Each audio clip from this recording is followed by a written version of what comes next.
이는 되시는 자 오직 예수 그리스도이시라 그랬습니다. 명제 계시록 6장 1절에서 8절 말씀이에요.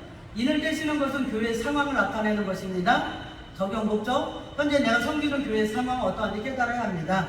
계시록은 마지막 때를 나타내고 있습니다. 반면에 교회의 모든 상황을 말하고 있는 책이기도 합니다. 계시록의 기본 바탕은 성막과 교회에 두고 있습니다. 예수님의 관심은 세상에 있는 것이 아니라 교회에 있기 때문입니다. 예수님께서도 사도 요한에게 계시를 보여주신 것도 세상이 어떻게 변할 것인지를 보여주시지 않고 앞으로의 교회가 어떻게 될 것인지를 보여주고 있습니다. 사도 요한은 하나님의 두루마리에 임동된 것을 보고 뗄 자가 없어서 통곡했다고 했습니다. 그러나 예수님께서 이를 떼시기에 합당하신 분이라고 천사가 와서 말해줍니다. 이제부터 7인을 하나씩 떼어 나갈 것입니다. 7이라는 것은 완전과 휴식과 성령의 임재라는 의미가 있습니다. 하나님의 계획과 뜻은 완전하게 끝이 날 것이며 종말의 끝에는 휴식이 있다는 것을 말합니다. 하나님이 이루실 것은 영원한 천국을 이루시는 것입니다. 이때가 되면 영원한 휴식이 오게 되는 것입니다. 우리는 마지막 때 영원한 구원을 받고 주님과 천국에서 영원토록 휴식을 가지면서 살게 됩니다. 요한계시록 6장 1절에 내가 보면 어린 양의 7인 중에 하나를 떼시는데 그때 내가 들으니 내 생물 중에 하나가 우리소리같이 말하되 와라 오라 하기로 사도 요한이 보고 있는데 어린 양이 7인 중에 하나를 떼시고 있는 것을 보았습니다. 예수님께서 7인으로 보관 하나를 열어 보았다는 거죠. 하나님의 계획과 뜻이 이루어질 분은 예수님, 어린 양 되시는 예수님밖에 없다는 거죠. 이때 내 생물 중에 하나가 우리소리같이 말을 했습니다. 내 생물은 바로 예수님을 증거하는 복음을 상징하고 있습니다. 복음을 외칠 때 크게 외치라는 것을 말씀하고 있습니다. 오라, 엘코마이, 오다, 나타나다 라는 뜻입니다. 동사 명령법 현재 중수 디포를 사용합니다. 복음을 상징하는 내 생물이 오라고 큰 소리로 외치고 있어요. 명령법을 사용하여 복음을 들으러 오라는 거죠. 복음을 들을 때 영원히 살아날 수 있기 때문에 이 복음을 들어도 그만 안 들어도 그만이 아닙니다. 명령법이니까 무조건 들어야 합니다. 이것이 복음의 능력이기 때문입니다. 현재 시제를 사용하고 있는 것은 지금 당장 주님 앞으로 나오라는 의미입니다. 지금까지 하던 일을 모두 놔두고 즉시 복음 앞으로 나오는 것을 의미합니다.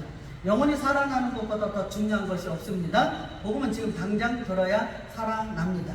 중수디포, 복음의 말씀을 듣기 위해서는 자발적으로 나오라는 것입니다. 자신 스스로 주님 앞에 나오면 복음을 듣고 구원을 얻게 되고 또한 하나님 나라에서 상급도 함께 받는다는 것을 의미합니다. 주님 앞에 나오는 것이 가장 중요합니다.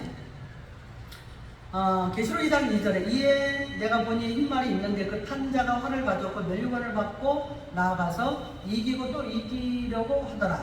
사도 요한이 본 것이 흰말을 보았습니다.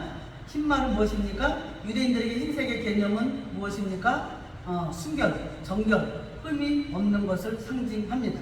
그렇다면 말이 상징하고 있는 것은 무엇입니까? 전쟁과 힘을 상징합니다. 말은 고대 근동에서 전쟁을 할 때 절대적으로 필요했던 도구입니다. 그래서 말을 가지고 있으면 승리할 수 있습니다. 블레셋 칼군이 말을 이용하여 전차를 몰고 다니면서 전쟁에서 승리했던 것입니다. 흰말이 상징하고 있는 것은 바로 복음을 가지고 있는 주님의 백성들을 상징합니다. 예수님의 피로 죄를 씻김받고 복음의 권능을 가진 자들을 말합니다. 이들은 두려울 것이 없습니다. 면류관을 받았다고 했습니다. 하나님께 상급을 받은 자들입니다. 또한 활을 가졌다고 했어요. 활은 전쟁에 나가서 싸우는 전쟁 무기로 영적으로는 바로 복음을 상징합니다. 하나님의 백성들이 이미 복음을 가진 것입니다. 복음을 가진 자들은 두렵지 않습니다. 에베소서 6장 17절 구원의 투구와 성령의 검 곧 하나님의 말씀을 가지라. 구원의 확신과 성령의 검 곧 하나님의 복음의 말씀을 가지고 있으면 환난과 핍박이 와도 두렵지 않습니다. 사탄과의 영적 전투에서도 절대로 두려워할 필요가 없습니다. 첫째는 절대 흰말을 탄 자가 나왔다는 것은 바로 초대교회를 상징합니다. 초대교회는 주님이 부활하신 이후에 성령을 받고 죽기를 각오하면서 복음을 전했습니다. 또한 복음의 능력이 나타났던 교회입니다. 오직 예수님의 피로 죄사함을 받고 깨끗하게 된 자들입니다. 이제 우리들도 이런 교회를 회복해야 합니다. 오직 어린 양의 피로 죄 씻음 받고 구원의 확신을 얻어서 좌우로 흔들리지 않고 복음의 능력을 받고 세상과 싸워서 승리하는 교회가 되어야 합니다. 복음의 능력이 없이는 절대로 세상을 이길 수 없습니다. 세상이 교회를 변화시킬 수 없어요. 교회가 세상을 변화시키는 거죠. 사탄과 싸워서 승리해야 됩니다. 복음이 사라지면 세상에서 밟힐 뿐입니다. 복음의 능력을 가지는 것이 초대교회로 돌아가는 것입니다. 계시록 6장 3절 4절 둘째 이는 떼실 때에 내가 들으니 둘째 생물이 말하되 오라 하니 이에 다른 붉은 말이 나오더라. 그 탄자 허락을 받아 땅에서 화병을 제하여버리며 서로 죽이려고 또 큰 칼을 받았더라. 어린 양 대신에 예수님께서 두 번째 인을 떼시는데 둘째 생물이 말합니다. 이 생물도 복음을 상징합니다. 이 생물이 나오라고 명령을 하니까 붉은 말이 나왔어요. 그럼 붉은 말이 상징하는 것이 무엇입니까? 유대인들이 생각하는 붉은색은 속죄입니다. 붉은색은 고난과 핍박을 또 상징하기도 합니다. 붉은 말을 탄자 허락을 받아 땅에서 화평을 제하여 버린다고 했어요. 이 말은 교회의 핍박을 상징합니다.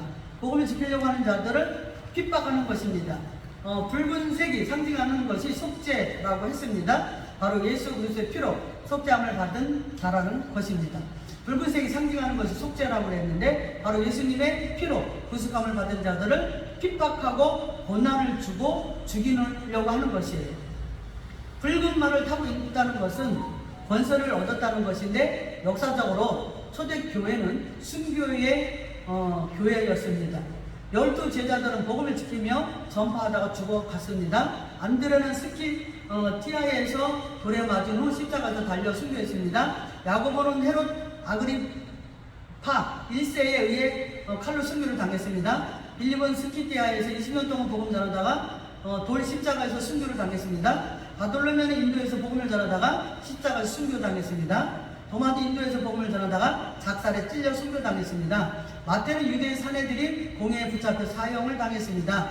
베드로도 로마에서 복음을 전하다가 십자가에서 순교를 당했습니다. 이렇게 많은 초대교회 성도들이 핍박을 받고 순교를 당했습니다. 자, 이렇게 허락을 받아야 할 때 디돔인데요. 주다, 하사하다, 직설법, 과거, 수동태. 이 세상은 하나님의 허락 없이는 절대로 움직이지 않습니다. 사탄도 하나님의 허락이 있어야만이 성도들을 핍박할 수 있어요.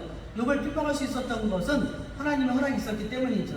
직설법은 사탄이 핍박할 권세를 하나님께 받고 성도들에게 고통을 주는 것을 말합니다. 실제적으로 이런 사실이 있었다는 것이죠. 과거 수동태, 핍박할 권세를 하나님이 주시지 않으면 받을 수 없다는 거죠.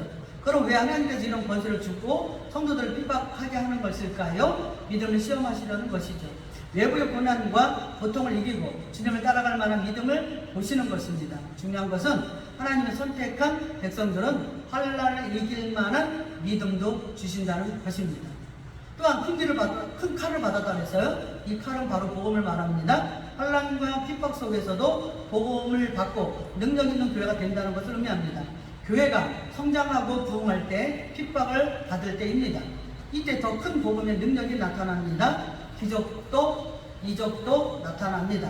그래야 믿음을 지켜나갈 수 있기 때문입니다. 핍박을 받을 때 더 큰 복음의 능력이 나타나는 것을 깨달아야 합니다. 아멘.